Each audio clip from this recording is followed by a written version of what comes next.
If you're betting NFL Week 18, you already know the rules don't matter anymore. This is Bets and Regrets, and today we're breaking down Week 18 against the spread, where some teams need a win, some teams don't care, and Vegas knows exactly how uncomfortable that makes us all. Starters might sit, motivation is everything, and some of those lines are lying to your face. Some players might even have a financial incentive to get some things done this week. And if you're tailing any of these picks, hit follow on Spotify and save this episode so you don't forget this card. All right, let's try and survive Week 18 together. I'm Brogan, I'm Sean. And I'm Nick. and boys, do we have some shots to take? Yeah, I went 1-5 in my locks last week. I am now under 500, 49, 51, and 2. Yeah, I am ice cold. Fade me. I would try to go NBA on Christmas Day. New York Knicks pulled off a comeback for me. Oklahoma City, the Spurs are their kryptonite. So they lost that one for me. Jake Ferguson, 40 plus receiving yards. He had one reception for a touchdown of 6 yards, and then he exited the game with calf injury. So that was a rip. Chargers minus 2.5. Houston got it done against them, so that didn't hit. 7-point teaser. Denver minus 5.5. Yep, that hit. New England minus 6.5. That hit. Last leg. Rams minus half a point. All they had to do was win against the Falcons. Dirty Birds got it done. So that did not hit. And then in the parlay of the week, I had the Beals minus 2.5 against the Eagles. And the Eagles marched into Buffalo and beat the Bills. My only hit for this week was in that game, Buffalo, Philadelphia. First half under 21.5. I believe there was only like 10 or 14 points at halftime. So that hit pretty comfortably. So I have another 5 shots this week. And I got my old friend Jack Daniels here, and I'm going to partake in some of that. Nick, you also have 5 this week, I believe. Yes, sir. I also had 5. It just didn't go that great for me. Detroit minus 6. That game just the Lions just blew up, right? Jared Goff had 5 turnovers, 2 interceptions, 3 fumbles. Disgusting. I also had St. Brown anytime touchdown. That just didn't hit. And then I thought the Broncos were going to manhandle the Chiefs a little bit more than what they actually did. That game was very disappointing in terms of R.J. Harvey getting his 50-plus rushing yards. And then Pittsburgh minus 3.5. That entire game, it just felt like the Steelers were trying not to give fucking Garrett his sack record and not actually try to win the game, which is the dumbest fucking thing I've ever seen in my entire life. Just like every single play, it was like run. Like I saw them go 3 and out, running 3 times in a row, like several times in that game, and it actually pissed me off because they literally just did not want Garrett to have that record. That's it. Then the Chargers Houston under hit. I knew that game was just going to be a fucking defensive shootout. Houston's defense is for real. They're great.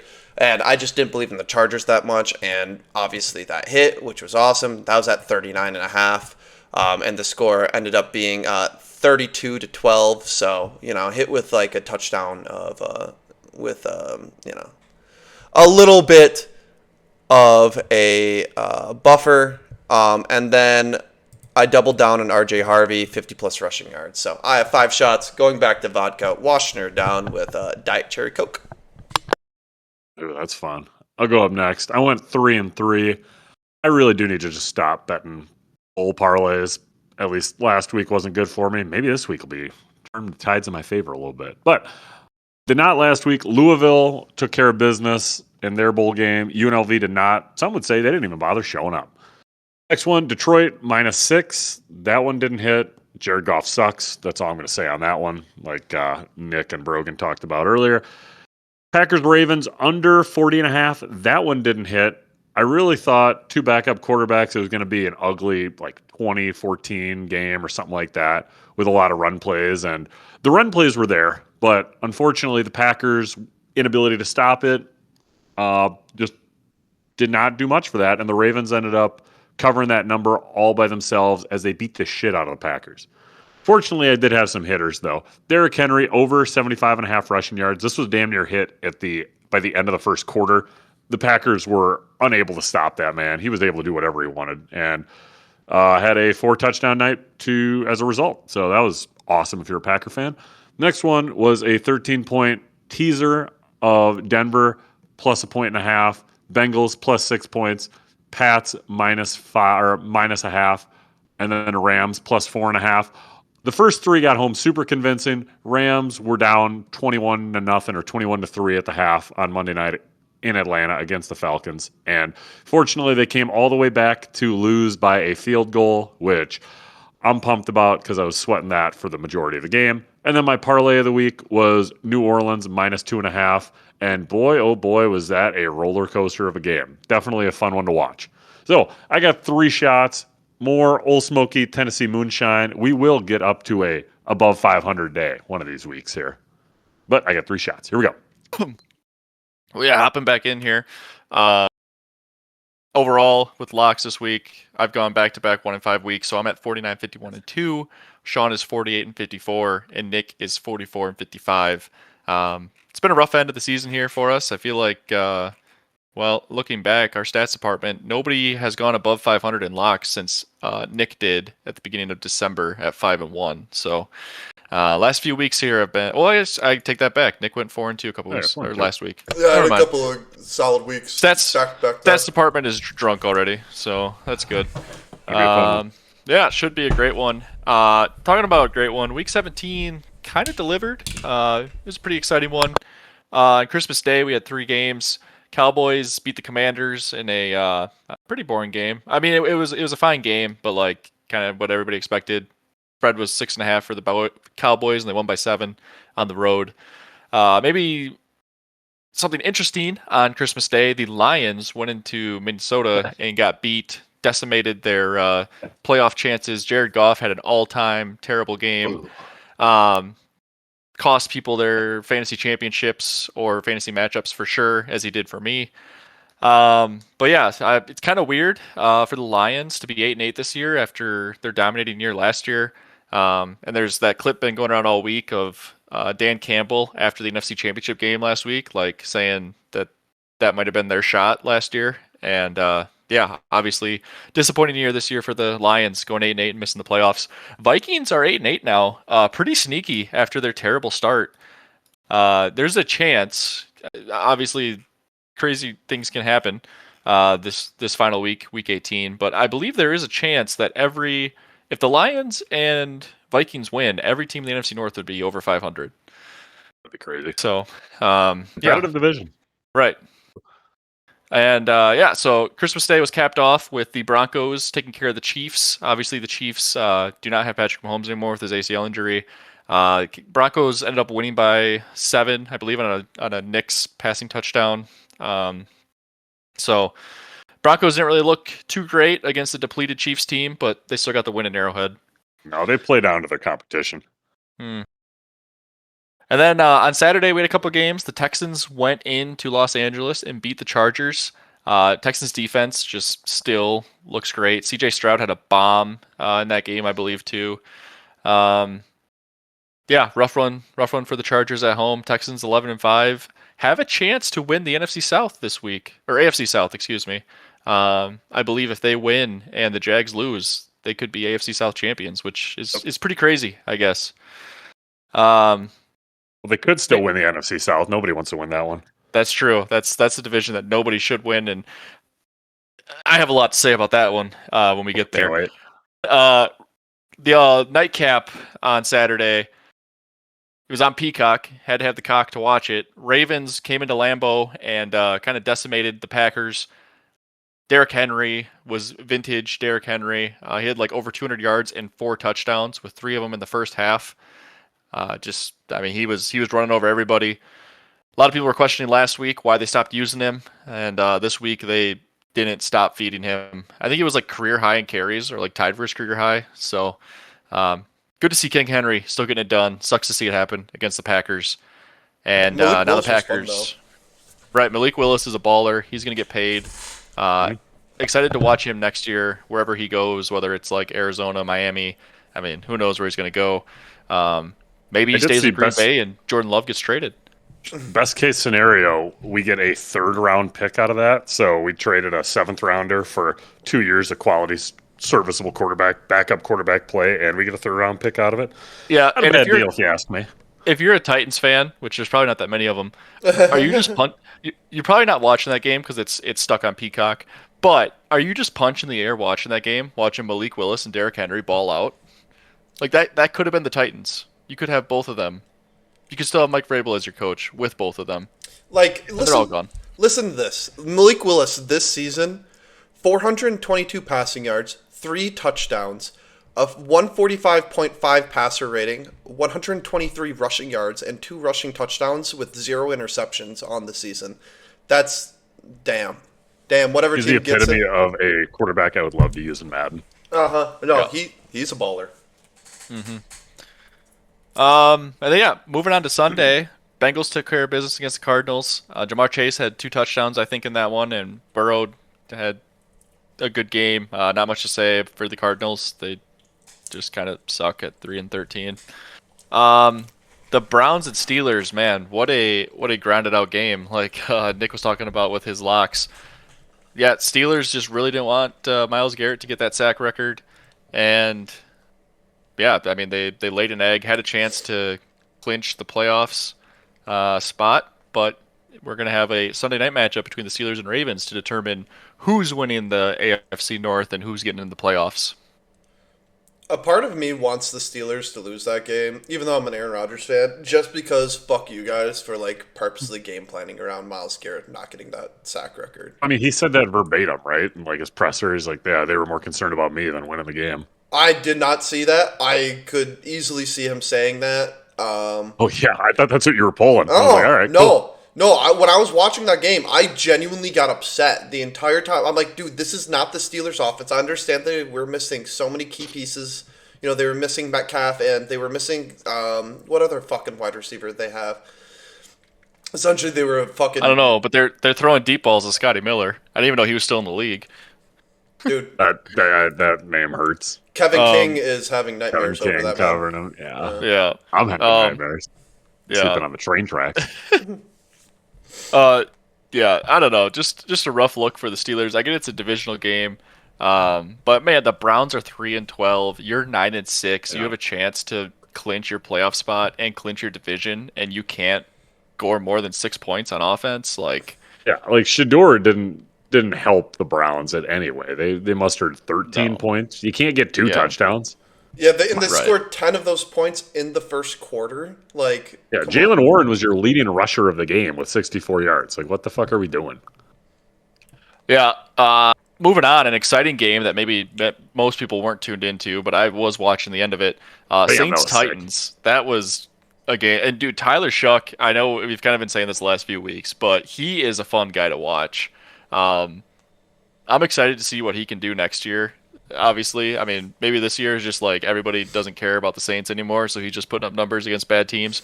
But I mean, he runs it, he throws it. He had over 300 yards, I think, in this one. And the Saints come from behind to beat the Titans in Tennessee. Yeah, no, that was super entertaining. I thought I just kept checking like the ESPN because again, you guys kid me, but I was doing my plasma side hustle and I was keeping tabs on this game, and I was like, all right, field goal game. Oh, they scored, so it's 6 points. Oh, they scored again, 13. Oh, Saints scored. It was just a back and forth game the entire time. Saints trying to lose this game in the classic Saints fashion of like the most Madden play I've actually ever seen, where it was like a back juke, a spin move down the sideline, and then the dude fumbles into the end zone. I thought the Saints player recovered it, but then it resulted in a touchback. Like, that was fucking nuts. Yeah, there was like super entertaining. 2 Saints players diving on that ball too in the end zone, and it was the classic like they hurt each other by both diving for it, and then the like ball slipped out between the two of them. Yeah, yeah, that was a crazy play. Yeah. Talking about kind of madness, I guess the Jags went into Indy and barely put out the win against the Colts. I mean, shout out Phillip Rivers, honestly, for being able to just come off the couch. I know he didn't really. I don't think he got any wins for the Colts. no, but I mean, are you getting wins with Riley Leonard? Brother covered Is he them. stunting? Is he stunting his development? Sure, but We'll find out this are week. are they covering some games? You goddamn right they are. Especially when I was on an island, picked up that pivotal 1-point game. Let's go. Yeah. moving on to, I guess, it pained me last week. I was going to take the Dolphins and Oh my Tampa Bay, God. Miami. But I've been riding this fucking Buccaneers team to the grave. And, I mean, it continues. Yeah. The Buccaneers can't beat the Dolphins.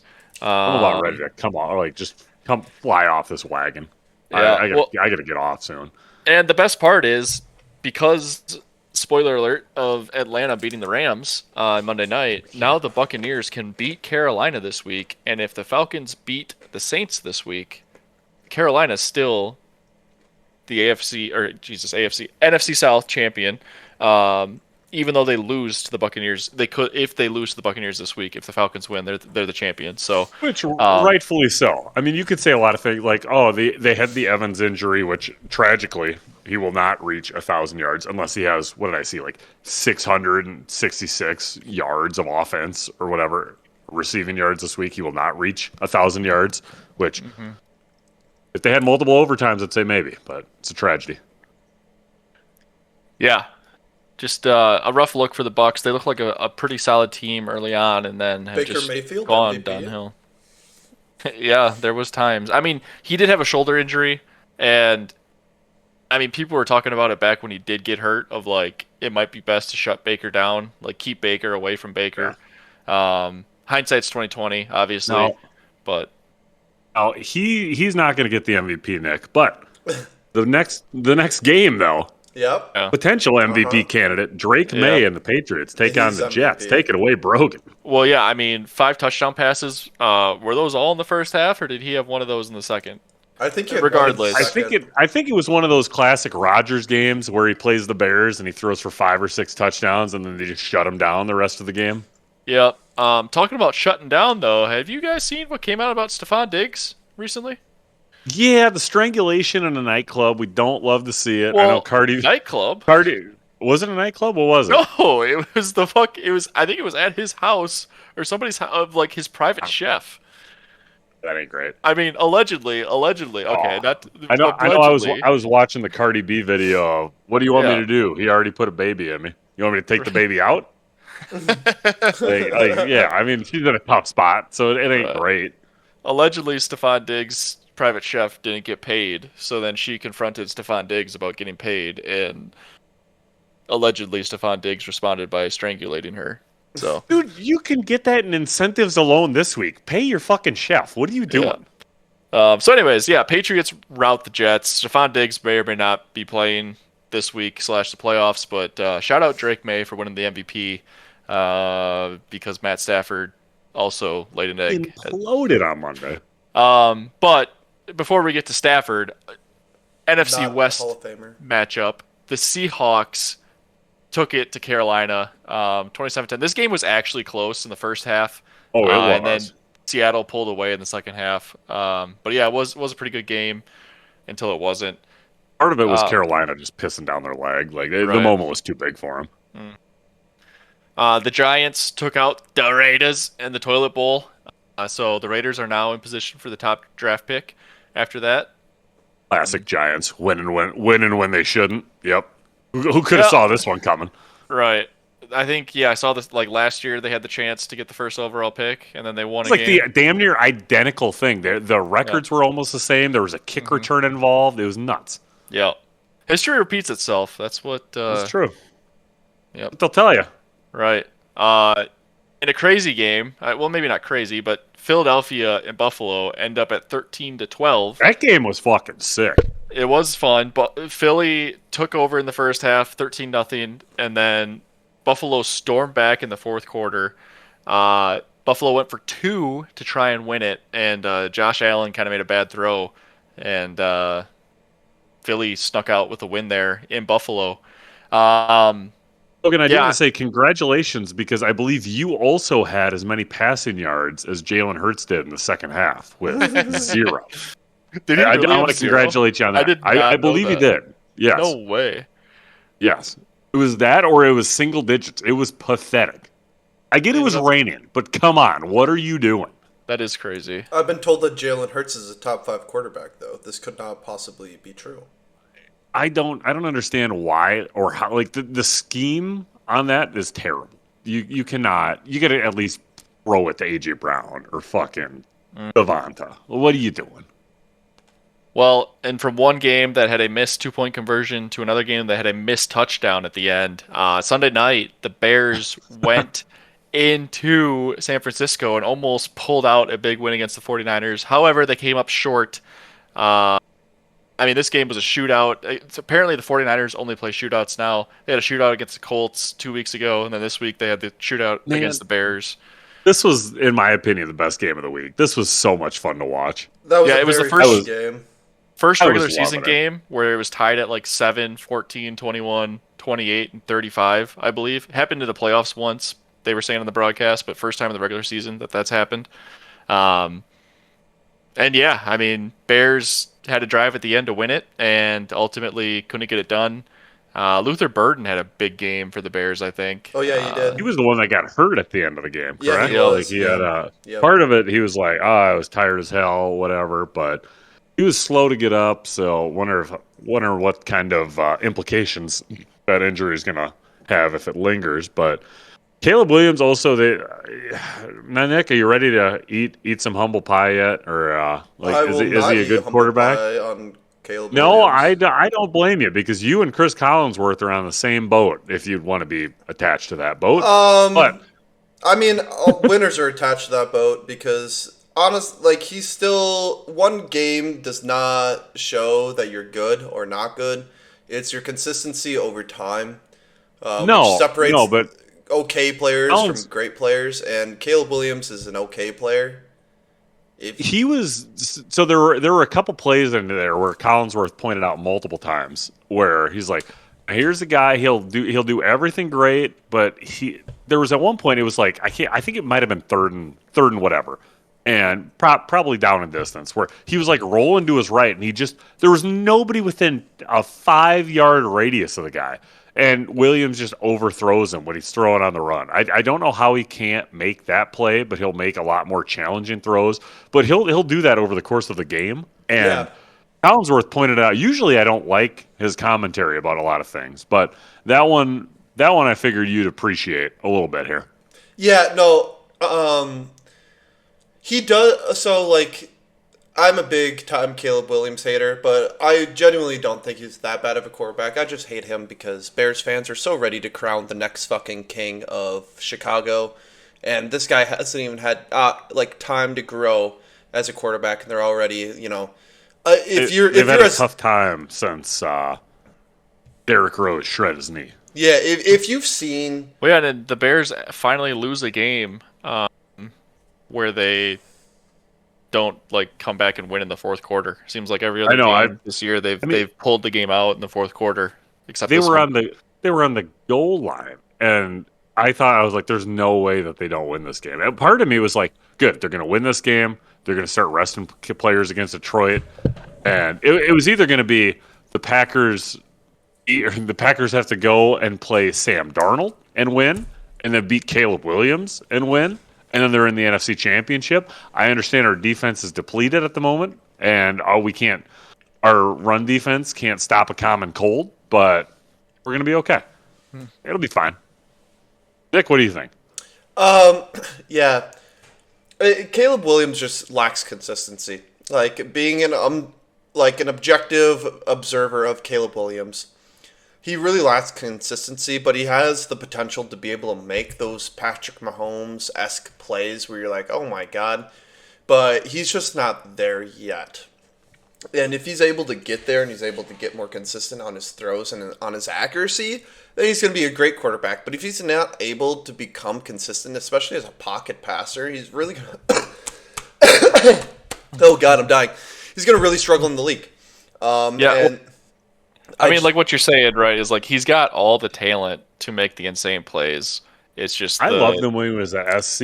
I just hate that he's with the Bears. I'd prefer he'd anywhere else. Well, and I mean, getting gifted Ben Johnson as your head coach, offensive master, and a fucking very, very talented offense, and every single position, very, very talented offense, and then also has the defense with the most takeaways, and he still doesn't have crazy numbers is a little bit concerning to me. Now, I will say shout out Al Harris, former Packer, with turning that DB room around. They were highlighting him a little bit, but Yeah, Yeah. the Bears also invested in their offensive line before this year too. So I mean, I don't know. Just kind of goes to show Yeah. maybe the other bad teams in the NFL. Like, if you want to turn something around quickly, hire a fucking smart head coach and invest in your positions of need as far as like offensive line, defense, like the things that can actually win games for you instead of just I don't know, Going for the flashy plays, sucking. Right. Yeah, So going I'm for the sure we'll quarterback talk. every year. I'm sure we're going to talk about this in the offseason, but so many retread hires, that it just sickens me. But proceed. Right. Yeah, All right. I know, Well, then on. sorry. Go ahead. I was just gonna.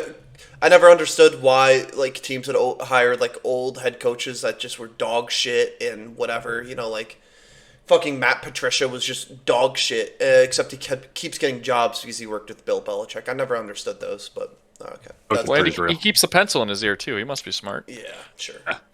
Speaking of that news, since it's been brought up, Chip Kelly's back in college where he belongs. He's at Northwestern now. He's so ass. So Yeah, thank God he can start doing God knows what to that league that apparently they're snitches dude, allegedly. Chip Kelly is such a ping pong. Like ever since he left Oregon, he Oh my goes to God. like the Eagles, and then he's like back at Ohio State, and then he's like back in the like I don't know. He just keeps like bouncing Yeah. between college football. Was He he at had success in Bama college or no? football. Was he just Ohio State? I know he went to Ohio State. I don't know if he went to Bama. But anyways, Monday night, the Falcons at home taking down the Rams. Now the Rams had a catastrophic first half in this game. Oh my God, terrible! Yeah. Came back in the second half, made it interesting, and the Falcons still took them down with a field goal in the fourth quarter with about 15 seconds left. Now the Rams did have a chance to win this. Do we think that Puka catch was a catch Well, or no? so let me set It this was up not for a Nick. catch. Somebody on this pod said that that's the greatest NFL catch they've ever seen before it was overturned. It was the greatest catch I've ever seen. It wasn't Genuinely. me. Genuinely. Yeah, I'm not. it I'm wasn't- going to Oh, it double was down on Nick. it. It was quite literally the Oh. greatest catch I think I've ever seen in my entire life. Was that catch? Obviously, he didn't catch it because he lost possession You of it. saw the Odell Beckham catch Yes, live. that one That was- is exactly what I said to that him. one was That is better. exactly what I The said. Puka one was better. I remember that's like a 9/11. I remember Right. exactly where I was. That was I incredible. remember too. I was on my parents' couch, all the lights were off, and I was jumping up and down by myself because my parents were sleeping. I was I- hoping that went in or that counted. Yeah, it was the best. Like there's nothing that's gonna top that Right. until it does, hopefully. But Until Puka Nakua does it. I no, genuinely he believe. bobbled that shit. It didn't count. I know it didn't count. I'm saying if he would have caught that, that would have been the greatest catch I've ever seen in my entire life. Right, a sideline fadeaway. Right. Sure. Not even for a Like, touchdown. Yeah, I mean, I could be But like if it was a in playoff terms of the game, moment, maybe. In terms of the moment and like being In terms of the moment, and sure, doing that, but it's not to clinch anything. It's not to move on in the postseason or to potentially kick a game-winning field goal. It wasn't a tud. no, it wasn't a touchdown. You are correct, but it would have given them enough If we're talking about the moment, isn't Santonio Holmes' catch in the Super Bowl like up there. 20 Yeah, years ago? Yeah, the Yeah. toe Wouldn't that tap, be like the- that's one of the wouldn't best that be the catches of all greatest catch? time. yeah. One of the Isn't it's one of the isn't best. the catch in the NFC Championship with like the Niners Cowboys in the '90s? All right, we're getting Clark? derailed What here. are we talking But- about here? But anyways, yeah, Nick and I I were still together argue playing on games that. yesterday when that catch happened, and it was Nick goes, fucking "That might be the nuts. greatest catch I've ever seen." It is And the I greatest literally- catch I've No. ever seen. Right after Hands that, I down. said, "Did you not see the Odell Beckham catch?" It against was the better than the Cowboys?" Odell catch. Shut the fuck up! Not even close. The Odell clutch isn't even close. What do you mean? The dude was Yeah, holding yeah, onto it his was- hand. was a He had his fucking hand Yeah. on the ball, and Puka Nakua was able to Okay. bring it in. But he didn't bring it in. Also, did you not remember the Odell catch that the Cowboys defender was literally pulling Odell down Yes, as I- he was catching it? I know the Odell Okay. catch. Everybody knows the Catch is Odell still catch. Sound like phenomenal. But the Puka catch was better. Well, not It's the best catch in our If life. it would have happened, yes, you are right. It didn't happen because he lost possession for a quarter of a second. Yes. Okay. Well, anyways, the Falcons took down the Rams. Matt Stafford killed his MVP hope, I believe. that shit's done. Shout out Drake May. Yeah. Anything else, I guess, from week 17? Oh, Game wise. All right. Well, yeah, I think we kind of touched on it as far as records. Myles Garrett still looking for the sack record. This kind of sucks, honestly. Like he was on such a fast pace and then really slowed down the last few weeks. I know teams have started to like pay attention to it and don't want to be the team that gives it up to him. But the pace he was on was unreal, and then the last few weeks have just derailed that. Obviously, if he gets it this week, everybody's going to be saying it doesn't count because he got 18 games. Um, whatever. And Trey McBride set the tight end single season reception record. Probably the only good news coming out of Arizona is Trey McBride is a dog. yeah. I mean, Trey McBride, pretty sick. So Yeah, and then I guess from one tight end to another, Darnell Washington of the Pittsburgh Steelers broke his arm. He's kind of been like a weapon in their, or maybe not a weapon, but like a gadget player in their offense, a very large gadget player. Uh, Rodgers likes throwing fades to him. He gets in the ball. I mean, Washington's like 6'9", like 305 or something. he's He's a big guy. basically an offensive lineman, athletic offensive lineman. But that hurts the Steelers. Is there anything else from Week 17 before we jump ahead to some exciting news for Week 18? No, I mean it's going to be a tough week. I mean you got so many teams just resting players, or not so many teams resting players, but like it's tough to pick some of these games because of the amount of rest that some players are getting. We don't know yet because we're recording this on a Tuesday, so little tricky. And then some teams are still fighting for stuff or fighting for playoff positioning, pole position, and all that fun stuff. So it's going to be a fun week of picking games, that's for sure. Yeah, so there's a lot of people potentially sitting out, people playing. There's really only 3 games in the docket that matter in terms of playoff or easy playoff implications. 2 of those are win and you're in. So Saturday, the first game of the week, Saturday afternoon, it'll be the Panthers at the Buccaneers. Whoever wins, well, that game's not technically win and you're in because if the Buccaneers win and the Falcons win, then Carolina is still in. But Sunday night, the final game of Week 18, the final game of the regular season, is a true win and you're in game. Baltimore heading to Pittsburgh to take on the Steelers. And then Saturday night, both of these teams are in the playoffs, but a big NFC West matchup for the number 1 overall seed in the NFC and the bye. Seattle's heading to San Francisco to take on the Niners.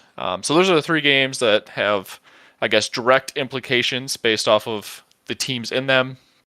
And then there's still some seeding up for play, especially in like at the AFC, based on wins and losses. And the AFC South is still up for grabs, like we talked about between Texans and Jaguars. Sorry, excuse me there. All right, but the other JD exciting fighting thing back. it is the other exciting thing is we have finally decided on a punishment for the person who You has bet. the worst spread record. So we're going to do the 40 40 40. What is that, you might ask yourself? Well, that is 40 nugs, 40 ounces of a malt liquor, and a 40-yard dash. Yeah, I mean, doesn't sound like a lot of fun. Sounds like there probably will be some upheaval of stomach contents after that 40-yard dash, if I had to guess. And I mean, yeah, I feel like it's going to be kind of like a timed thing. I mean, you're not going to get all day to down 40 nugs and 40 ounces and then run your 40-yard dash. It's going to be kind of as like a quick, as quickly as possible kind of thing. Oh, this has got to be like a 30 Right. minutes or less situation. Mhm. So it'll be hot and heavy. It'll happen quick. And Is the loser going to be wearing football cleats? Is the question. right. We might have to have a stipulation on the 40-yard dash time too. Like if it's not under this time, you run it again. But anyways, It's so tough. 40, 40, 40 for the punishment. And headed into week 18, the script writers could not have done a better job. Myself and Nick are tied at 127, 125, and 4. And Sean is leading the pack heading into week 18, 128, 124, and 4. So a lot of numbers there. Basically, Sean is 1 game ahead in the spread picks through 17 weeks of the NFL season of Nick and I. It all comes down to this. So we could have multiple people doing the 40-40-40 challenge. All three of us could do it if we end up tied. That'd be nuts. Well, yeah, let's jump into it then. Week 18 spreads. Just an update quick on the squad rides. Last week we had a lot of them, and I believe we went 5-7 on our squad rides, meaning squad rides dipped back down below 500 at 65, 66, and 3 through week 17. All right, well, let's jump into week 18. Sean, since you're leading us overall, and you and Nick tied this last week, you can lead us off again this week. Nick, you might as well go second since you went 7-9, and I'll be the caboose this week. The first one we got Saturday afternoon, kind of already hyped it up. The Panthers heading into Tampa Bay to take on the Buccaneers. Buccaneers are home 2.5-point favorites. That doesn't make any sense because they haven't won a game in over a month. Sean, who do you like in this big NFC South matchup? First off, I mean, I'm just in such unfamiliar territory. I don't even know. Is this thing still on? But I don't know. I've loved this Panthers team the entire year. I thought they were going to win. I keep thinking they're going to win, but goddamn it, they never win. It's extremely frustrating.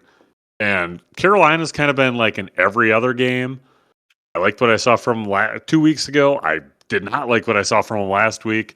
I think we're going to get a desperate Baker, but everybody's hurt, or not even hurt. They're just not their usual Buccaneers self. So I don't like what I'm seeing from them. I'm finally off the Buccaneers bandwagon. Give me the Panthers here. Yeah, I've been off the Buccaneers bandwagon, I think, for a little bit. I don't think I've taken them that much recently. I think Carolina is going to be able to cover this week. I think they're just going to be able to control the ball a lot with their ground and pound style, and I think the Panthers are going to be able to cover this week. So give me Carolina. Last week, I was drinking Admiral Nelson, and I said a captain must go down with the ship. And I've been back in this Buccaneers team for a while now, and they've let me down every step of the way. Captain's down. You're in David Jones' locker now, dude. Yeah. Good news is I am not drinking Admiral Nelson this week. It's Jack Daniels, and that means I am not going down with this ship any further. Give me Carolina. Sad to see for the Buccaneers. I mean, I love Baker, as has been brought up almost probably every podcast. But yeah, Buccaneers, I mean, 4 straight losses, no momentum. Hell, even if they win this game, Falcons can knock them out. So, like Sean, I believe said, I don't know, I don't remember, but Panthers are wishy-washy. 1 week they're good, 1 week they're bad. They were bad last week. They'll be good this week. So yeah, Carolina plus 2.5 on the road there. All right, moving on to Saturday night. We got the Seahawks heading to San Francisco to take on the Niners. Short turnaround for the Niners after that Sunday night game, against the Bears. This game is for the NFC overall number 1 overall seed. It's a huge game for playoff implications. Seahawks are road 1.5-point favorites. Sean, who do you like in this huge NFC West matchup? Now, normally, I give the advantage to the Seahawks wherever they're playing, but the Niners have impressed me the last 3, 4, 5 weeks that I've been watching them. They're heating up at the right time. They're as healthy as they're going to be, I guess. Like they've withstood all the injuries that were trying to knock them out early within like the first 6 weeks. I saw McCaffrey cramping up a little bit on the sideline last week, but he's good to go. And I did see that Fred Warner could come back at the NFC if they make it to the NFC Championship. And when the Niners are in the playoffs, they either get bounced in the first round or make it to the NFC Championship. I think that they cover this game, and I think that they probably win outright. Give me the Niners here. Heating up at the right time. Yeah, I completely agree with Sean. Heating up at the right time is the perfect way to put it. I've been saying all year, if Seattle's away from home, take them. For some reason, Seattle does better when they're not at home, and this is at San Fran. But San Fran's just heating up at the perfect time, and I think they are going to be very dangerous going into the playoffs. And I think Seattle's going to be one of their first victim. So Give me San Fran this week. Defense does scare me, though. In the words of the great Lee Corso, not so fast, my friends. Here's why. Trent Williams pulled his hamstring in that Sunday night game. Yeah.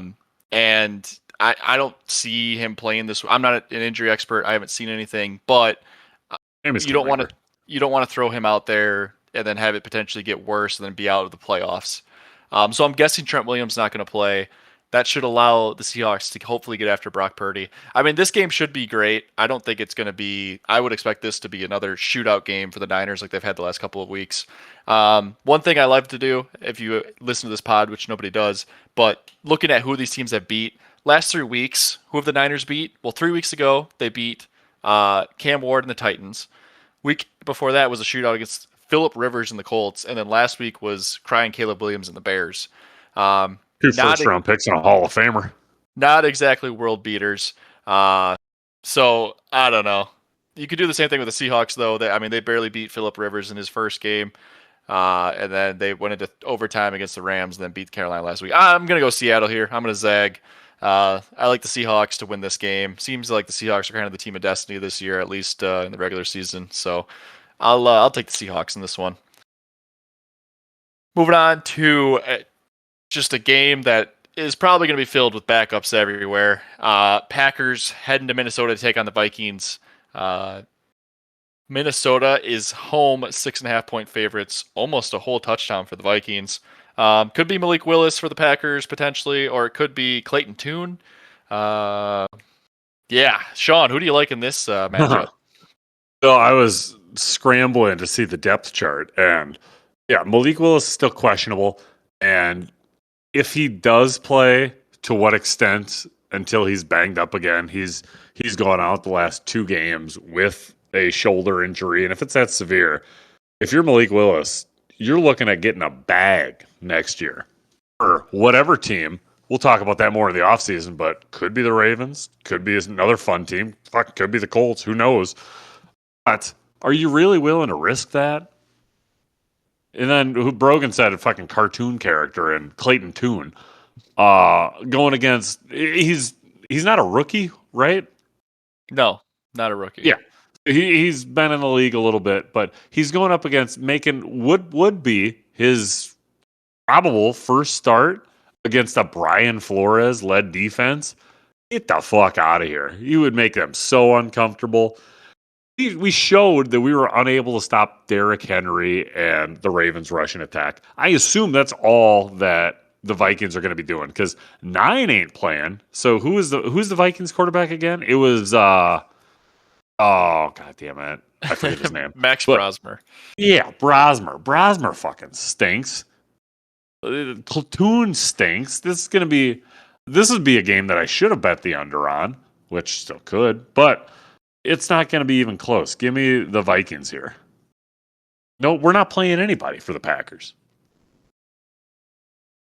Yeah, so this is just one of those games that's just like it's gonna be really fucking tough. Doesn't matter who you vote root for or anything like that. Like it's just gonna be a really tough game to sit down there and be like, I think this team's gonna win because they just have all the fucking backups in. And honestly, this one's probably one of the toughest ones of the week because the Vikings aren't playing for anything really. Neither are the Packers. You know, we're locked up in the 7th seed, and that's just what it's gonna be. So this one is really tough. I think this one's going to come down to coaching. And I think this one's going to be the Packers homer in me is going to come out. And I think the Packers are going to win this because, yeah, I mean, you could say KOC is a great KOC is a great coach, and he does a lot of great things out there in Minnesota. I just think the Packers are going to find a way to eke her out, and then we're all going to, have some good vibes after the game. So, I don't know. I think Green Bay is going to be able to eke this one out barely. Now, Nick, Brogan, I got to stop you for a second. Congratulations, Nick, on picking the Packers every week against the spread this week. Not every week. I don't know how you did it. I did not do it every week. Week 16, he went with the Bears. Yep. Oh my God, you did. You're right. I did go with the Bears. 16 out of the 17. Congrats. Yep. Thank you, buddy. 17 out of the 18, actually. Well, 17 actually, with out the of bye. 18. Yeah, fuck it. I mean, dude, Jack Dan. I don't know where I'm at. Yeah, it's All all right. right. We all know what we're going for. Nobody listens to this shit. So, like Nick said, this game, and Sean, like this game has a lot of questions about it. So, I'm going to look at the betting trends for this game. Packers on the road against the spread this year. Does anybody know what the Packers on the road against the spread is this year? Um, We've played 8 road games already. 3-5. Worse, 2-6. Jeez. So we're not necessarily good against the spread on the road with our normal team. Fuck the Packers. Again, Packers not fast. We're fine. Right. So anyways, I don't know. That stat scares me. Minnesota didn't really look maybe. I mean, they beat the Lions last week when the Lions needed to beat them. I'm gonna take the Vikings minus 6.5 at home. I don't know what to trust for the Packers here, and if you are the Vikings, like this is a celebratory game for them. I feel like they have nothing to lose to go win this game. So and the Packers are just. I mean, they're looking at their wounds. They're beat up. We'll get healthy next week. Yeah, I'll take the Vikings minus 6.5 at home. Moving on to an AFC South matchup. The Indianapolis Colts without Phillip Rivers, with Riley Leonard this time, heading to Houston to take on the Texans. Texans are 10.5-point favorites. Sean, who do you like in this matchup? Now, I don't believe Riley Leonard has got a start in the NFL, correct? I know he's played. I just don't know if he's started yet, right? Anybody? Bueller? Well, yeah, I know he played the. Department. Well, so he played that game before Phil came, but then he got hurt in that game too. Yeah, so I'm thinking he's going to be a little bit banged up, and this Texans defense is still going to be trying to win that AFC South title. I know them and the Jags. There's going to be a little bit of scoreboard watching, I'm sure, and I'm sure Shane Steichen is going to be looking at that, and may pull some guys late. Or not Shane Steichen. Who's the Houston Texans head coach? Oh, fuck. I can see his face. I know. Demarcus, not Demarcus? No. Davis. Fuck. DeMarco. No. Marco.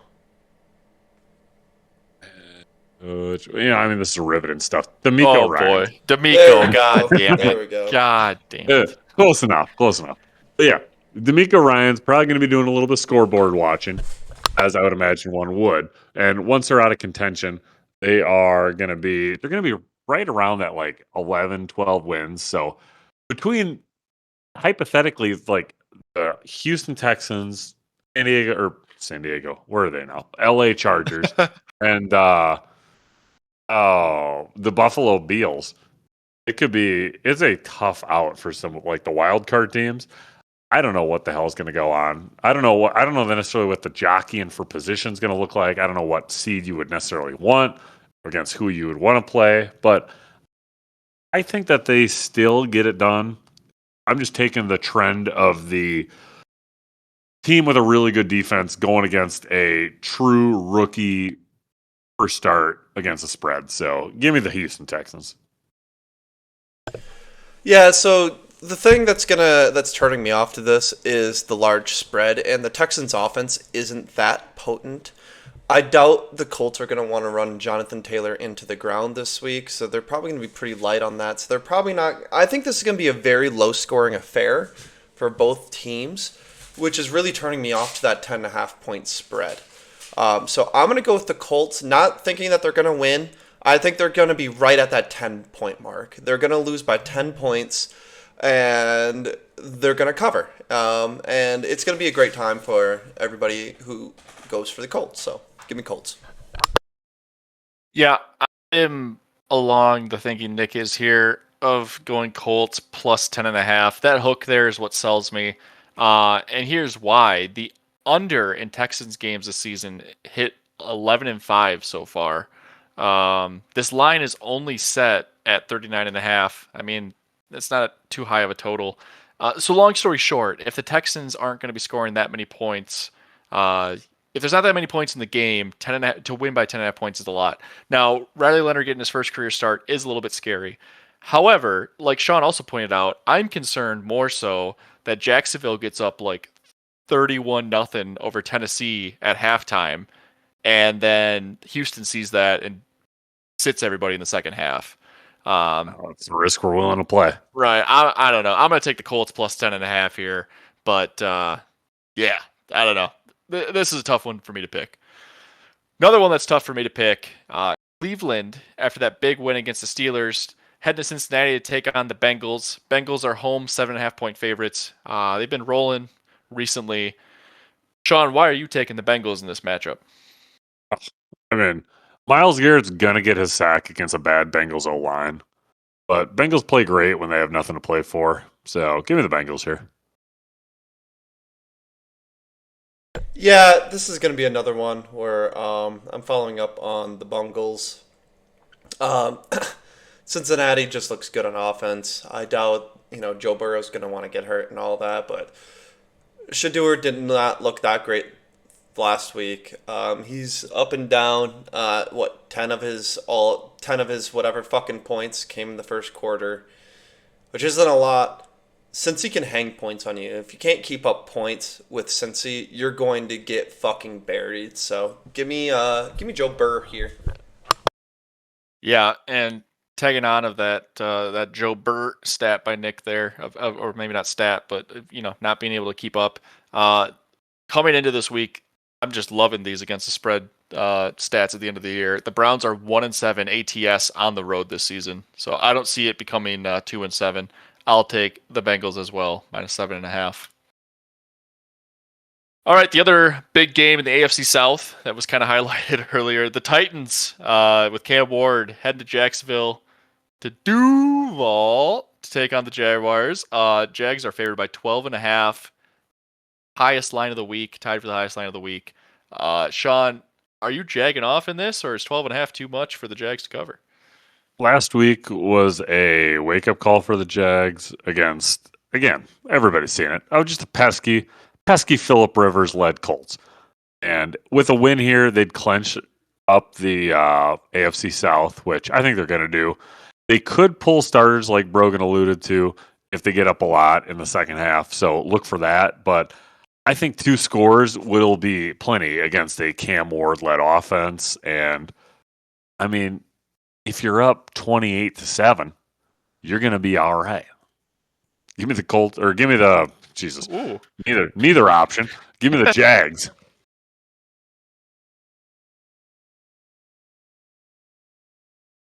Yeah. So here, this is just a learning experience for Cam Ward, which is why I'm gonna go with Tennessee here.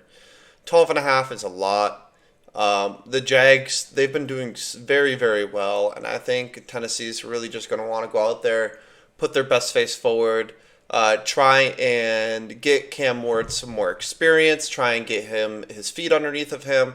And I think they're going to be able to somehow cover this game and, get me an extra leg up this week. So give me the Titans. Yeah, I mean, highest spread of the week. This one's tough. I do think the Jags would cover this if they play the entire game. I'm a little concerned about a backdoor cover here if the Jags start pulling their starters. But if it gets too close, I mean, the Jacksonville Jags are going to have to put their starters back out there. I don't know. I think I'm going to go Jacksonville. I'm not going to zag. I don't love it. Next one. Meaningless game in the NFC East. Dallas heading to New York to take on the Giants. Dallas favored by 3.5 on the road. Sean, does Jackson Dart get another big win for the Giants this week? Giants? Yeah. No. Giants are done. We're looking at a potential. Now, they have been fighting or putting up a relatively decent enough fight the last couple weeks where it wouldn't be like straight up tanking like the Raiders because they are still a classy organization. But I do think that the Dallas offense is going to be too much for them. And maybe they do pull Dart a little bit early. Maybe he goes into the blue tent. Give me Dakota Rain Prescott and the Cowboys at 3.5. Yeah, this is another one of those where I think Dallas is going to win because the Dallas offense is just better than the Giants as they are right now. If the Giants had all their pieces, this would become more of an enticing line. But I genuinely feel like Dallas is going to bury the Giants this week. So give me Dallas. Yeah, I'm also going to take Dallas here. We'll have a squad ride. I mean, the Dallas offense is just going to be too much to keep up with, I think, for Jackson Dart and the Giants. So I'll take Dallas plus 3.5. Moving on to the game that could have a lot of playoff implications, depending on how the Carolina-Tampa Bay game goes on Saturday. The Saints head down to Atlanta to take on the Falcons. Falcons are home at 3.5-point favorites. Sean, who do you like in this this big divisional matchup? Before we get started here, happy hate week to all those that observe. I would say I've been riding with Kirk Cousins the last couple weeks. I know those of you that know me well know that I think Kirk Cousins is a swindler and he has stolen millions, a la Sam Bradford, from organizations when he does not deserve it. But he's playing good. He has figured out that, hey, I can still be a statue over here. I just need to get the ball to Bijan Robinson, and he's going to make some plays. And I think that's exactly what the Atlanta Falcons are going to do here. The Saints coming alive. I mean, Tyler Shuck is awesome. Don't get me wrong, that defense coming around. And I think the Saints have found something, but I think Atlanta at home, give me Atlanta. Yeah, so I actually think that this is going to be the week that Atlanta somehow implodes against the Saints. Shuck has been doing great, and I've been kind of dick riding Shuck a little bit since he, after a couple starts, because I was obviously a Rattler defender. Shuck's coming alive. The Saints are coming alive. I think they're going to continue that and stay alive. And I think they are going to beat Atlanta here this week. I think they're going to straight up win this week. I don't have enough confidence in Kirk O'Chains to be able to keep up with Shuck. I mean, he's been performing. He can use his legs, which is obviously something Kirk can't do. And he's been slinging the rock. I mean, Chris Olave has been having back-to-back great fucking weeks, all because of Shuck.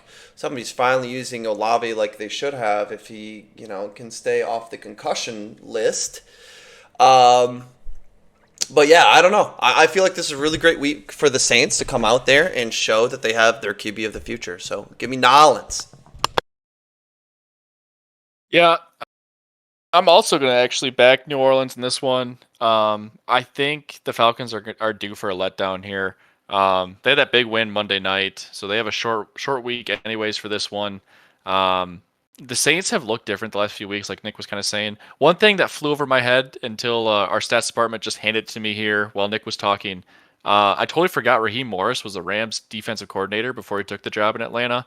So that game last week probably meant more. That game was circled, obviously prime time, and it meant more for Raheem Morris. Not saying that this game against the Saints doesn't mean a lot too, as it is hate week. But the way New Orleans is playing, I'm going to back Tyler Shuck over Kirk Cousins. So I'll take Nolans plus 3.5. Moving on to a very, very pivotal game up in the AFC East. The Jets taking on the Bills. The Bills are home 7-point favorites. Do want to highlight that this will be the last game at Highmark Stadium for the Bills. I believe next year is when they open up their new stadium that's right next to it. So one last fully outdoor game for the Bills. I think their next stadium kind of has a roof. I don't know what the fuck I'm talking about. Jack Daniels taking over. Sean, somebody pick this game. So 19 of 33, 152 yards, 57.6 completion percentage, 0 touchdowns, one pick, and a QBR of 11.0. That is what Brady Cook was rocking with last week. You don't want me to average these stats from the last 4 games that he's played. The dude ain't great and could be throwing the ball to just a Buffalo defender. Give me the Bills -7 here. That's going to be an easy cover.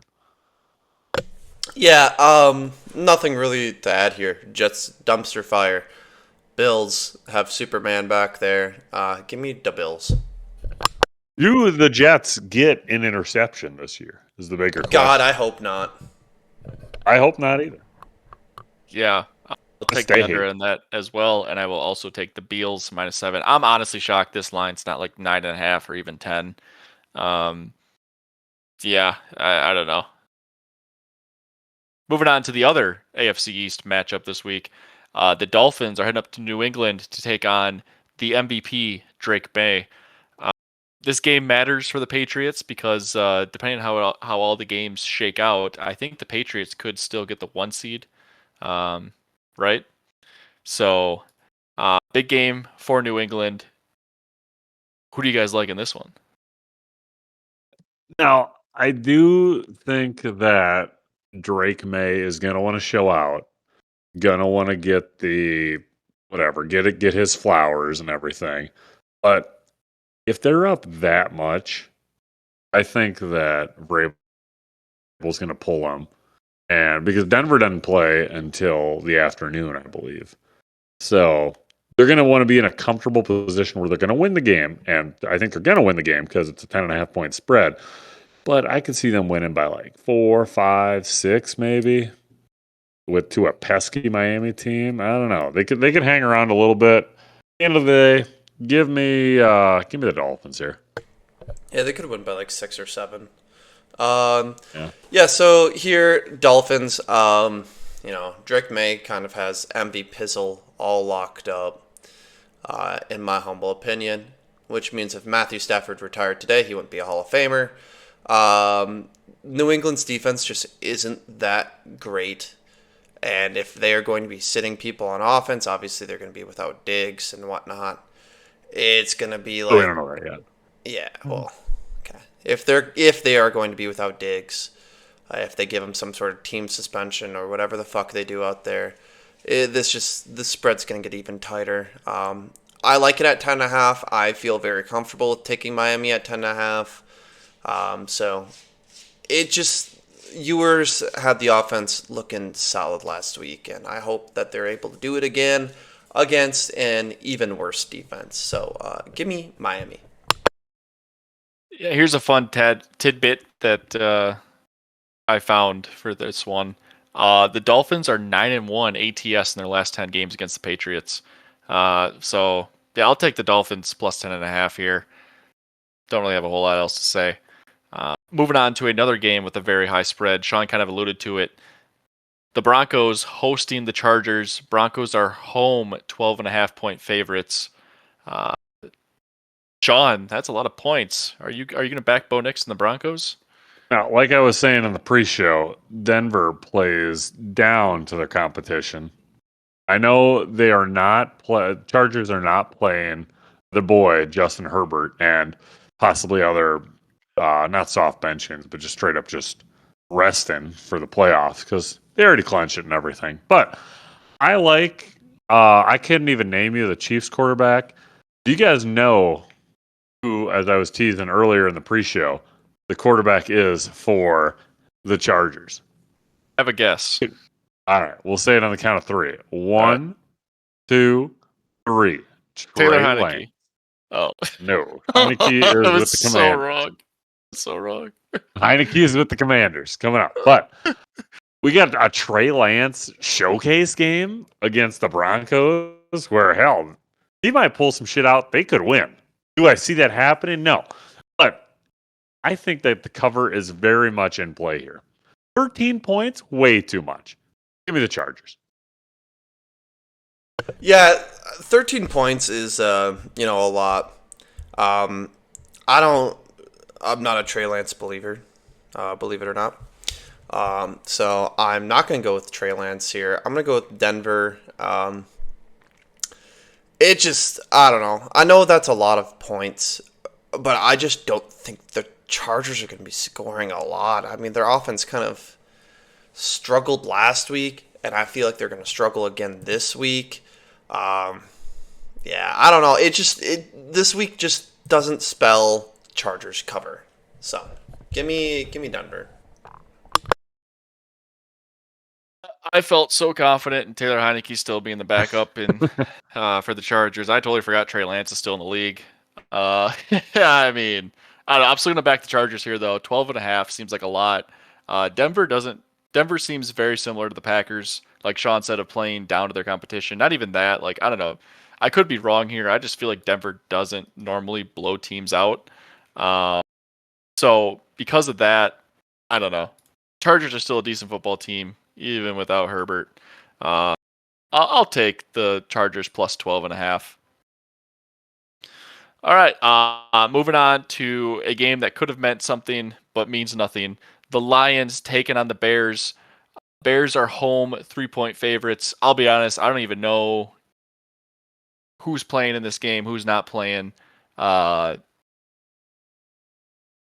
who do you like for this one? Well, that is because I'm going to be taking the Bears here. And you made mention to it earlier. You don't know who's playing, who's not playing. I'll tell you who's playing. The entire Chicago Bears team. Because, quote from Ben Johnson, we are focused on winning this week. He's not focused on the playoffs. He is focused on this week, which is why the Bears are going to win. I would hate to say it because it would lead to injury, but a player or two that's pretty important for the Bears could get knocked out this game. Because again, Ben Johnson is so focused on winning this week, so he'll play the Packers and lose against the Packers that he can't see straight. Like we'll talk about that in the wild card game, but they're going to clinch up the 2 seed. They're going to beat the shit out of the Lions, and I hope it's a goddamn bloodbath. Give me the Bears. Yeah, this just screams Bears to me.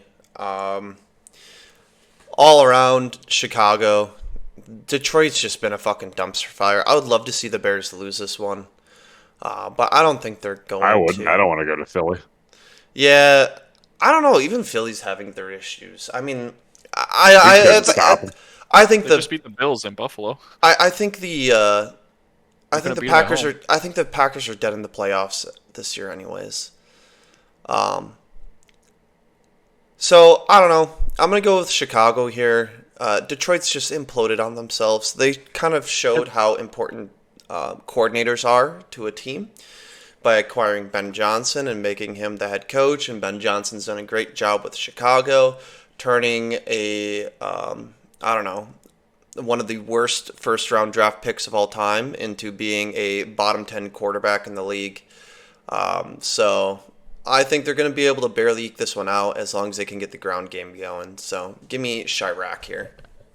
At the end of the day, though, wouldn't you rather have you knowing the severity of Micah Parsons' injury? We're not going to have a chance for a postseason. We can't compete for a championship. But wouldn't you rather us do everything in our power to knock the Bears out of the postseason? I agree. I would. I didn't realize that they would change our seating like that. So I would like to see the Packers knock the Bears out of the postseason. But me being a fucking Twitter fiend that I am, if the Bears knock the Packers out of the postseason, my Twitter, I'm going to get doxxed on Twitter, I'm pretty sure. So, that's it. Brogy, you can take it. I'm done with it. Yeah, like I said, I didn't even know who was playing, who's not. I totally passed on the fact that this is also kind of a revenge game for Ben Johnson. I guess you could say the same thing with the Lions playing against him, but I can definitely see what Sean's saying with that quote already, that he wants to win this week and wants to win bad. So with that, I will take Chicago -3 at home. Moving on to one that could be a feisty one. The Commanders are heading to Philly to take on the Eagles. These two teams met a couple weeks ago, and I think there was the fight at the end of that one. So we could get potentially some more fists thrown in this one. Hopefully, might be the only exciting part of the game. Anyways, the Eagles are favored by 7 points at home. Anybody have the balls to take the Commanders? No, it's not going to be me. The when they played a couple weeks ago, Josh Johnson didn't play until about like a couple minutes left in the second quarter, and the Duck, Marcus Mariota, quack quack, was leading them semi ferociously, but the Eagles beat the shit out of them in the second half with a Josh Johnson led offense. Granted, that was his first real playing time of the year, but the Eagles are not necessarily ascending because I think that if they get up big, they're going to be taking players out. At the end of the day, give me the Eagles here. Yeah, I don't have the balls to take the commies here. I actually just had a conversation this past week with my brother's wife, and she thought the Commanders were from Washington State. I thought that was kind of funny. Thought I'd throw it in here.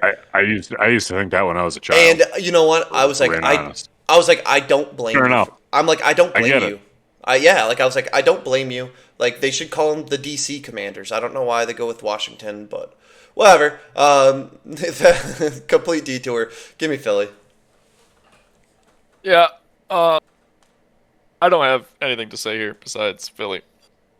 Grown up. All right. Yep, getting close. Next one, Arizona Cardinals heading to Los Angeles to take on the Rams. Rams had that letdown on Monday night against the Falcons. Rams are favored by 7.5, so the hook is in play here. Sean, who do you like in this NFC West matchup?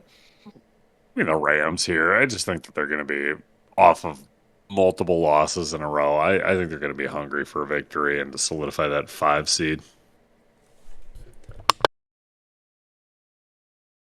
Yeah, I also think this is going to be a Rams game. They're just going to go out there, really show people that they are one of the top contenders that they have been all year long.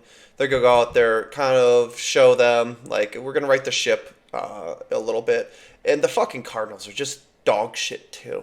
I mean, Terrible. I know Brissett's doing, a lot better than what Kyler did, but they're just fucking horrible. And at 7.5, it's like the Rams would have to be sitting some pretty significant players on both sides of the ball for the Cardinals to be able to cover this. So I don't see any world where the Rams don't. So give me Rams. Yeah, I'll also take the Rams here. I don't really have any reason to take the Cardinals. And if I'm going to get burned, I'd rather get burned by taking the Rams.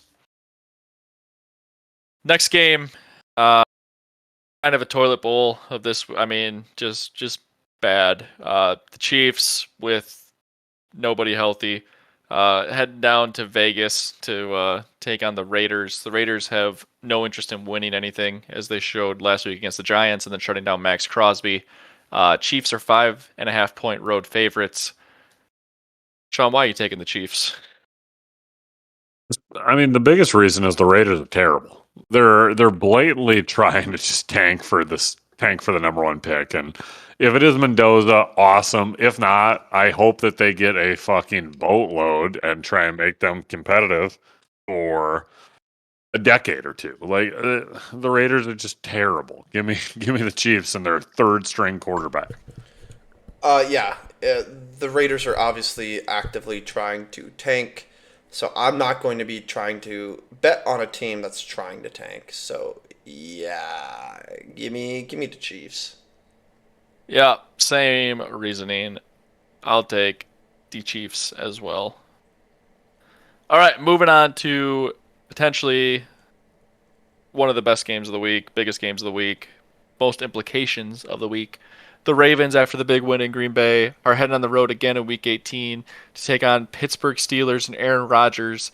Winner gets in the playoffs. Winner wins the AFC North. Loser goes home. This one, I guess, hopefully will be a banger to end the NFL regular season. Sean, who you taking in this win in your end game? So I had a really tough time picking this, but ultimately, if you're going to give me 3.5 points as Tomlin as a home dog, give me the Steelers here. Ravens could win, and the Steelers could still cover. So I've just seen too much, and I cannot count out Aaron Rodgers' possible late game heroics. So give me the Steelers here. Yeah, it's quite literally that. Like, I can't count on Aaron Rodgers. I mean, I know in the playoffs sometimes lights get too bright for him, or it seems at certain points where he just doesn't do enough. But I don't think this is going to be one of those games because I think he really wants to staple it in people's brains that he's a fucking Hall of Fame player and he's still got some of what he once had, right? Like he still got something. And I think he really, really wants to go out there and prove to people that he's got something. And I think he's still got something, and he's going to be able to cover this week. And I think he will probably even win this week. So give me the Steelers. Yeah. That's cute. I was going to take Pittsburgh all the way up until right now. I'm taking the Ravens.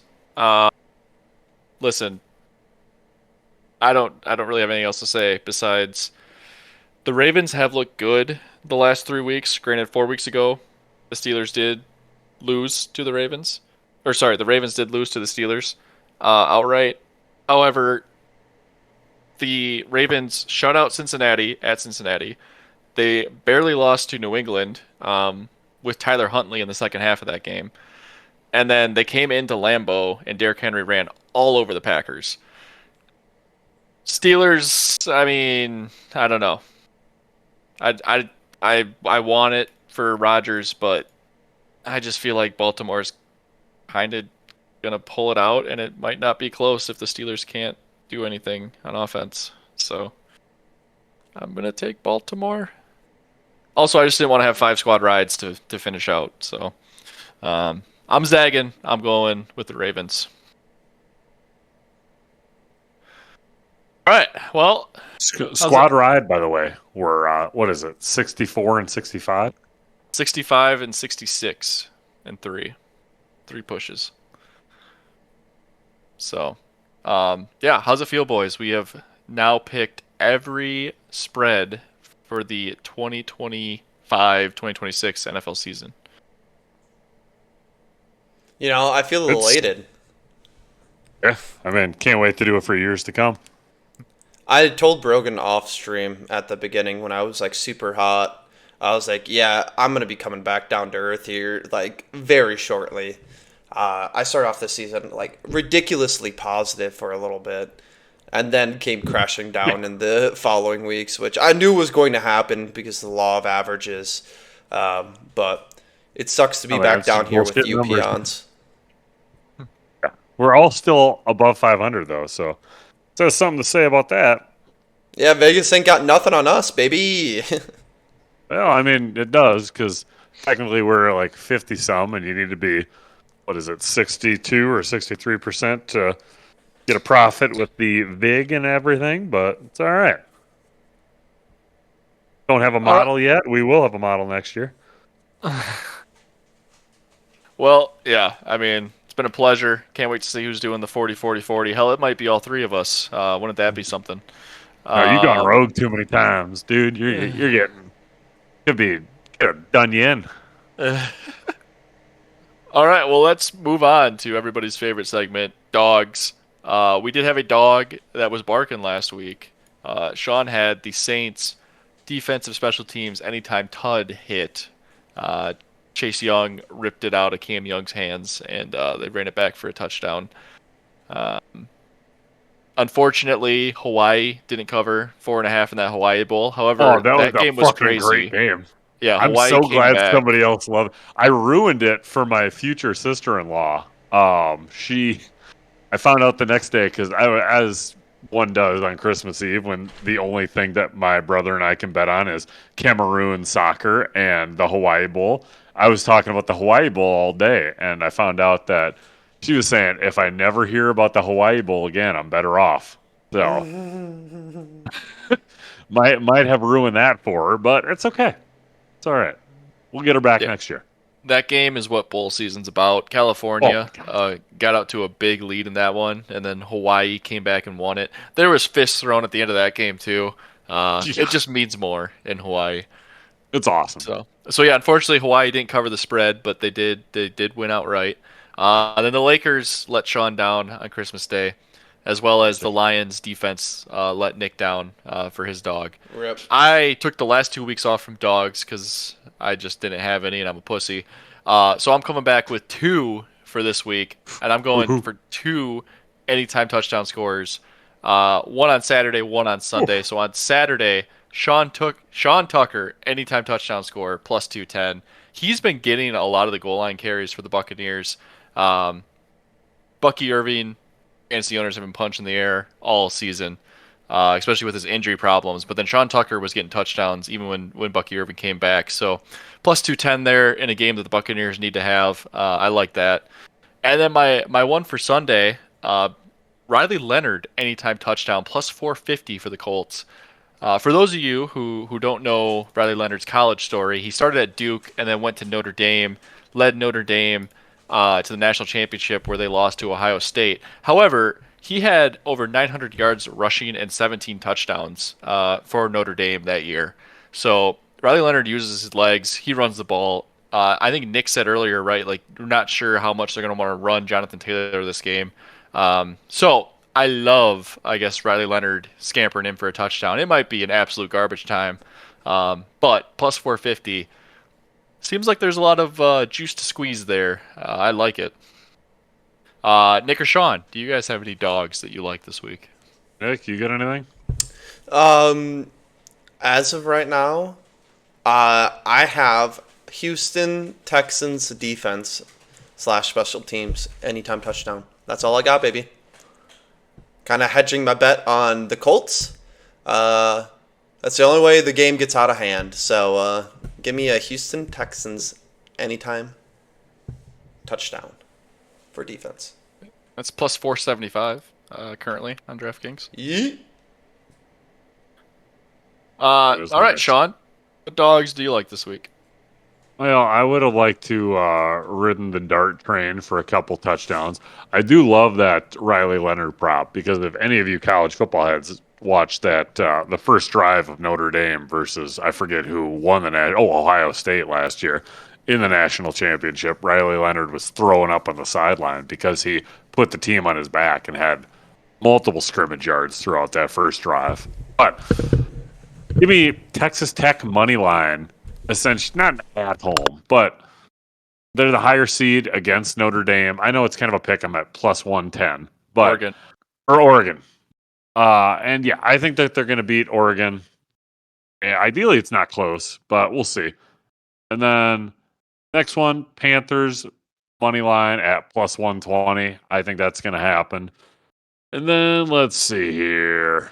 Do we have anything fun for Hate Week?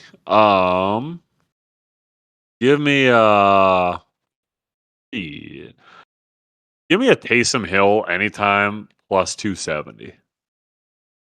Yeah, that's fun. Why not? I actually was looking at that one earlier, and I decided to go Riley Leonard instead.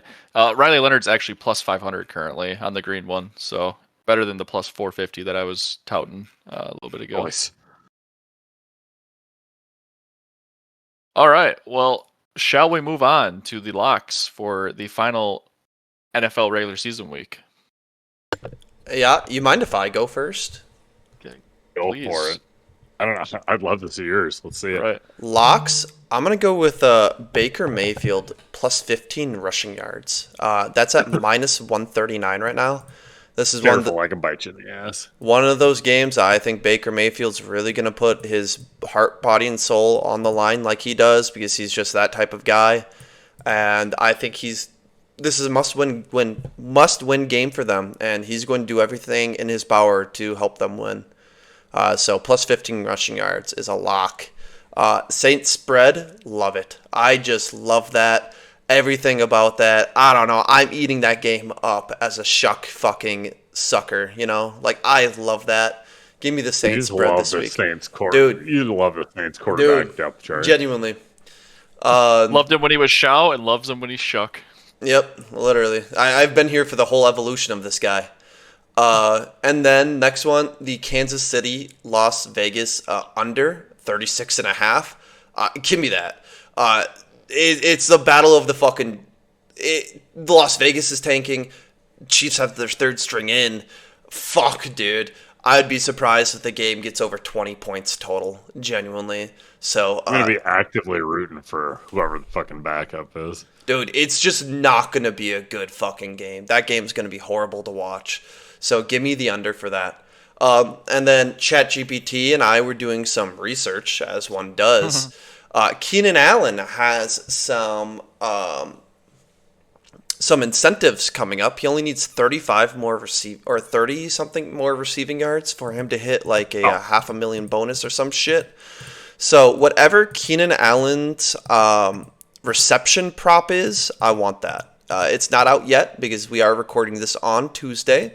So I don't know what it's going to be at, but it's probably going to be at what?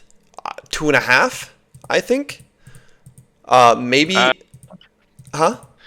Well, I don't know. It seems like from past experience, the books are also aware of the incentives. So yeah, and I didn't know you were Chat GPT, and I have a screenshot. I could tell you a couple of them. Like Saquon needs 87 total yards for 250K. So Tony Pollard. So the reason why I'm also going with Keenan Allen for his receiving props is he's also been a very slotty receiver this year, playing inside, and he's playing with Trey Lance, who's a backup quarterback. So the very first thing quarterbacks do is once their number one reads aren't there, they go to their safety blankets, and Keenan Allen is one of those safety blankets. So give me his catch prop, his receiving prop. Not his yards. I want his receptions. We're with you. And then I also want receptions for Deebo Samuel. He's also coming up on a line, and this is going to be a game where San Fran's going to have to, or not San Fran, fuck. Guys living in the past. Yeah, my bad. My bad. That's who you want? My bad. This is going to be a game that means nothing for the Commanders. And Debo's going to go up to their quarterback and be like, hey, bro, just get me the fucking ball just a couple of times, and I make $500,000. Right? That's all he needs. So give me whatever his reception prop, give me his over. And then I'll hold that off on that. Those are my five picks. Thanks, Nick. Sean, why don't you go since you were the king last week at 3-3? Mighty heavy lies the crown at 3-3, might I add. But we got first one. Like I said earlier, I got to stop betting these college football money line parlays. But you're really gonna stop me from doing what I love? Fuck no. We got Vanderbilt taking on Iowa in. I forget what exact bowl it is. Like the ReliaQuest or something? Something like that. Yeah. Oh, the ReliaQuest Bowl or whatever nonsense. Yeah. But we got Vandy taking on the Hawkeyes. I believe the spread was like 4.5 for Vandy. So I expect Diego Pisson-Pavia to absolutely annihilate in his probable last college football game. But I did see that the court system is looking to possibly rule, if it does rule in favor of this, where it's going to eliminate JUCO years from Division I NCAA football and possibly basketball years of eligibility. So that motherfucker could have an 8th year or a 7th year of college football, which would be awesome. But give me Pavia, and then give me Utah on the money line against Nebraska, where they're like 13, 14 points favorites.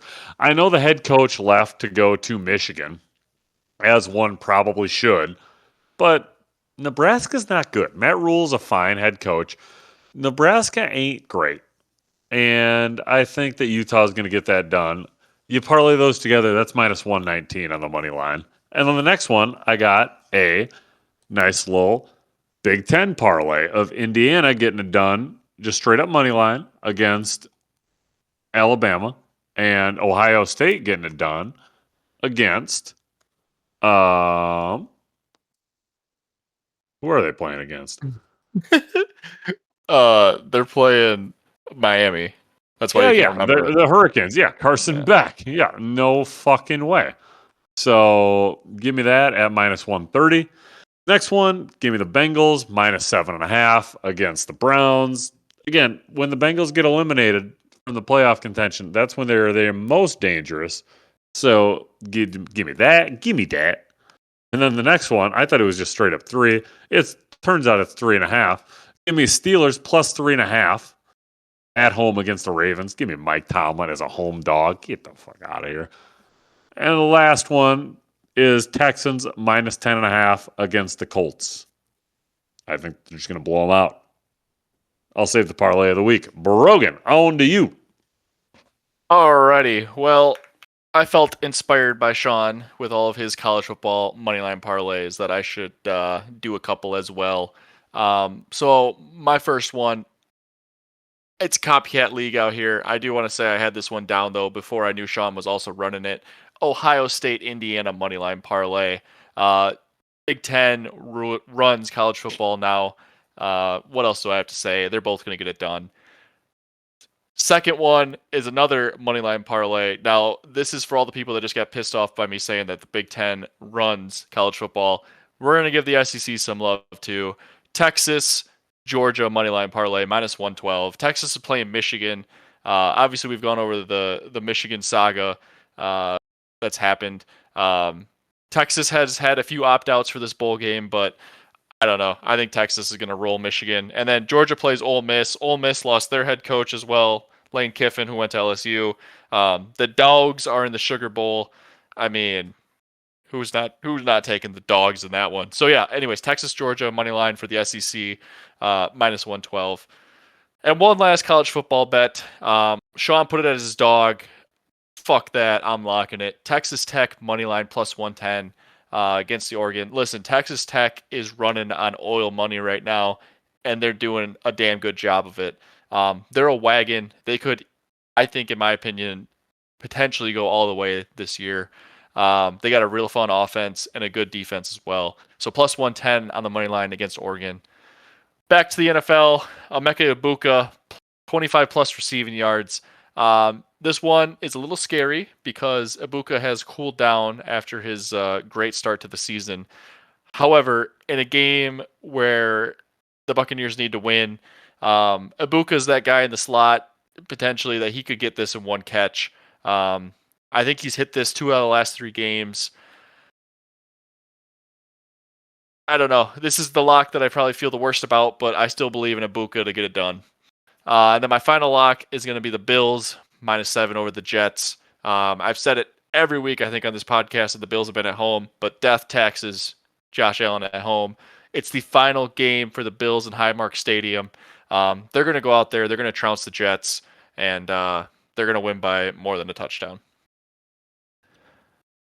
All right, well, there's our locks. We have one last piece of business here, and that's the parlay of the week. So we'll go in reverse order, like always. I'm going to lead us off. Dallas, minus 3.5. Love it. The Giants got the big win against the Raiders last week. I don't see them winning again this week. I see them outpacing the Giants and scoring more points than the Giants can. Sean, who do you like for the parlay of the week this week? I got the Bears minus 3.5. Like you guys all alluded to earlier, Ben Johnson revenge game. They're not resting starters. It's over before it even started. Give me the Bears minus 3. And then I'm going to follow up Baker Mayfield, plus 15 rushing yards. I really love that. He's a go and get it done guy. Doubles down. I double down, baby. And double down king. Dude, I believe in this one. This parlay of the week looks beautiful. If the only thing I could add on to it would be New Orleans spread, but you know what? This parlay of the week, as is at Bears -3, Baker Mayfield plus 15 rushing yards, and Dallas -3.5, looks gorgeous. Yep, and right now on the green book, it comes out to plus 546. So over 5-1, 5.5-1 almost on your money. Listen, we've been in a dry spell on this parlay of the week. I get it. It's been a long time since we've hit one. That changes this last week of the NFL season. This one, like Nick was saying, going over these, this is gonna hit. So if you want a little over. It's after the Christmas season, but if you want to start off 2026 right, you could potentially get over 5-1 odds here on this parlay of Bears -3, Baker 15 plus rushing yards, and Dallas -3.5. All right, boys. Anything else you guys want to talk about on this Week 18 pod? Not much, just big things coming in 2026. Yeah. Nick? Watch us for the expansion. We're going to start overseas teams, just like the NFL. Mm-hmm. But thanks for listening to us this season, guys. It was a lot of fun, and I'm really excited to see who comes out the winner of the spreads. And I want to see, the locks. I'm kind of curious on how all those numbers are going to shake out.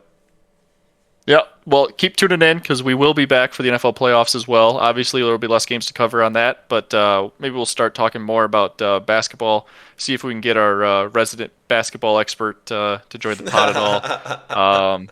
And yeah, we'll keep this thing rolling even throughout the playoffs and stuff. So, all right, well, that's the card. If you're riding with any of these picks, hit the follow on Spotify and save this episode so you've got it when kickoff hits. And if one of these hits, send this episode to a friend who said it wouldn't.